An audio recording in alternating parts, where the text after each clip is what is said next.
Few objects ever escape the boundaries of what they were designed to be. Some become symbols, others become legends.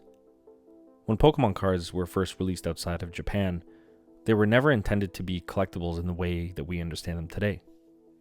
They weren't investments. They weren't artifacts. They weren't game pieces. Disposable, played, traded, bent. Left in pockets, backpacks, bedroom floors, and then forgotten.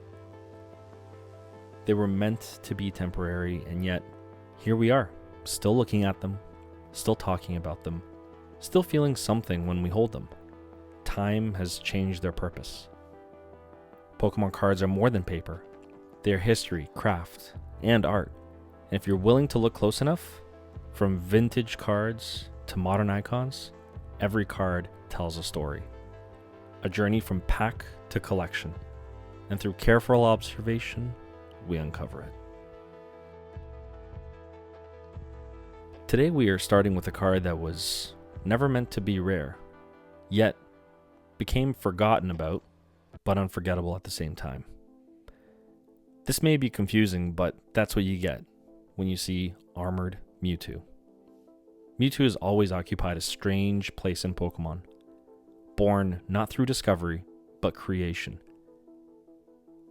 Engineered, controlled, feared. The armor wasn't decorative, it was restraint. And nowhere was that made more clear than in Pokemon, the first movie, Mewtwo Strikes Back.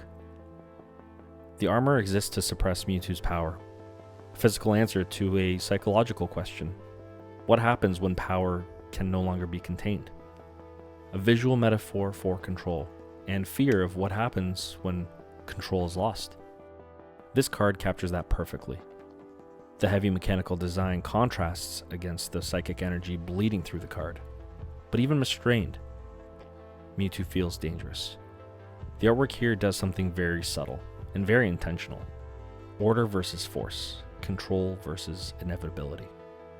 The hollow foil doesn't overpower the art. It adds depth, a sense of movement beneath the surface. This isn't spectacle, it's tension. Even in stillness, the tension is obvious. At first glance, this is a very presentable copy, but look closer because collecting doesn't happen at a distance. Minor scratches across the hollow, leftover dirt along the front borders, light whitening along the edges and the corners of the back. Nothing dramatic, nothing catastrophic, just evidence. And that's exactly how it should be. This card wasn't preserved in a vacuum, it lived.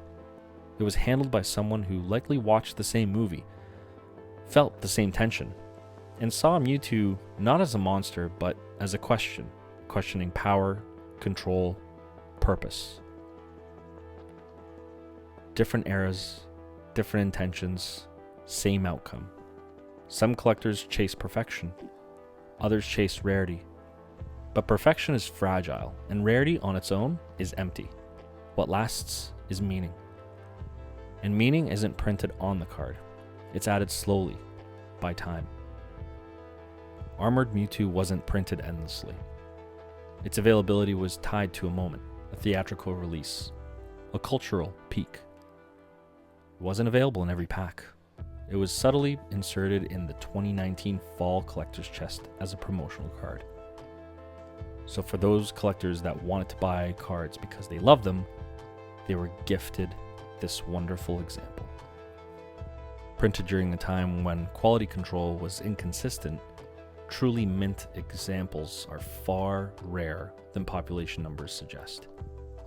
Cards like this don't become collectible because of population reports. They become collectible because they anchor memory. You can't reprint timing. Today, this card sits somewhere between nostalgia and artifact. Not untouchable, not disposable, but it reminds us that collectability isn't created by price. It's created by meaning. And sometimes the most important cards aren't the ones locked away in plastic, but the ones that still show us where they've been. It reminds us that collectability isn't created by price alone.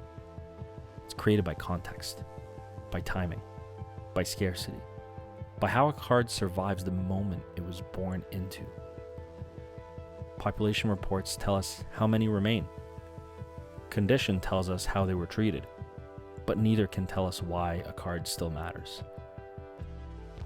There will always be cleaner copies, sharper corners, higher grades, and we will talk about them, honestly, when the time comes. Over time, we will look at conditions ranging from pristine examples to cards that look like they re-entered the Earth's atmosphere and, miraculously, didn't burn up, but survived. We'll look at graded cards, rare variants, and truly scarce releases. But rarity without understanding is just a number. This channel exists to bridge that gap between memory and data, between condition and meaning. This is EDGEWEAR Co, a place to slow down, to look closer, and to appreciate the stories that survive long after the game is over. If you value perspective as much as condition, welcome.